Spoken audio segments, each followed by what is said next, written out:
I definitely felt a lot of anxiety. I grew up in St. Louis, and I was, a skinny Asian kid with thick glasses and tall and knew most of the teachers' answers, so I wasn't the most popular kid. So I really clung to doing well in school, and then socially that was difficult. I got bullied a lot. I think it's just always been there. My parents ended up divorcing right before I left for college, so that made it really challenging freshman year. And I started having some real severe depression.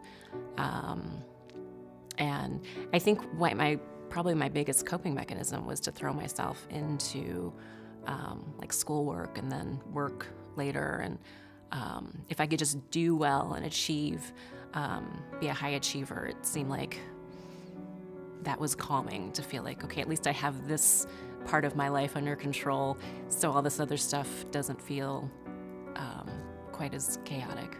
And so most people see classic signs of anxiety as avoidance and isolation, which leads to depression, but yours kind of took a different route.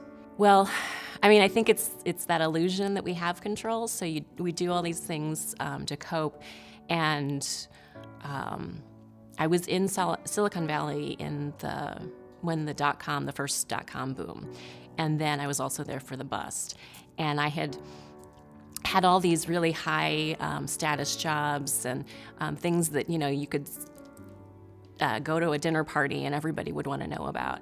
And then I started getting laid off. Like, I worked at NASA, and about half the staff was contractors, and they laid off nearly half the staff. And so it was a situation of the economy. However, I'd put so much into my identity and my self-worth, and really I probably, just as a coping skill of doing really well. And then when I kept getting laid off over and over again, like, I started to think that there must be something wrong with me. And I ended up attempting suicide about 12 years ago. I thought that,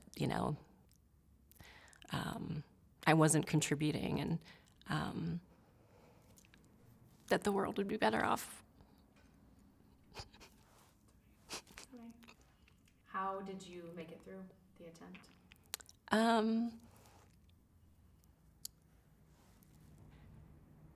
Well, I got a lot of support that I didn't have before. I think one of the things about depression and anxiety is that people don't talk about it much. And I never told anybody that I had suicidal thoughts because I didn't know. I just figured, they'd lock me up or I'd get fired, so I never, even though I would see a therapist, I never mentioned it. And that's why I talk about it, even though it's difficult. I want people to know that it's really not as uncommon, I think, as people think it is.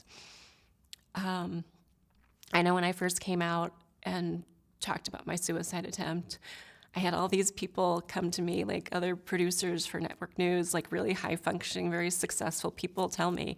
One friend called me and she said, I've never saved for retirement because I never thought I would make it. She's like, I know exactly the bridge that I planned that I would jump off of.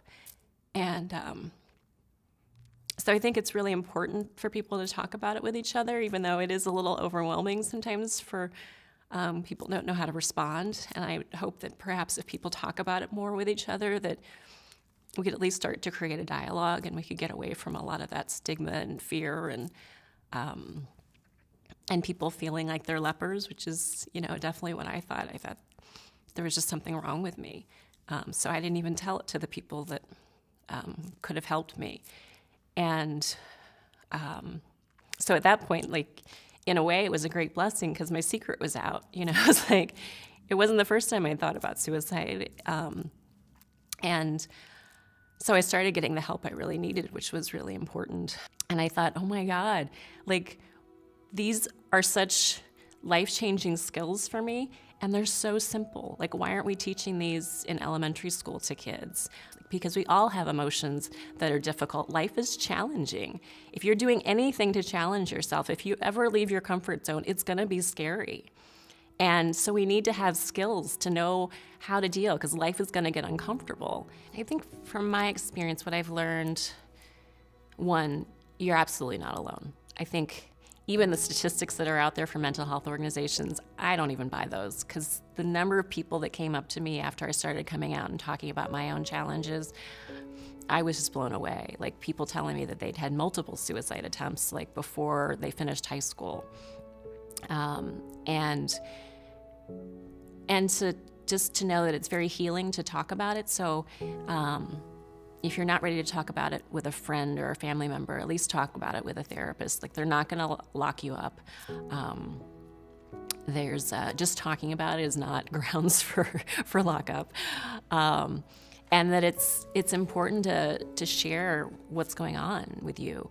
And then also just that if you want to live a life well lived, you're going to have to take some chances. If we can just overcome that initial fear and that initial feeling of anxiety and discomfort, we're going to have much greater chances of being happy. You know, even if we have really overwhelming feelings, it's just like a storm. Like, it's not going to be, nice to go through.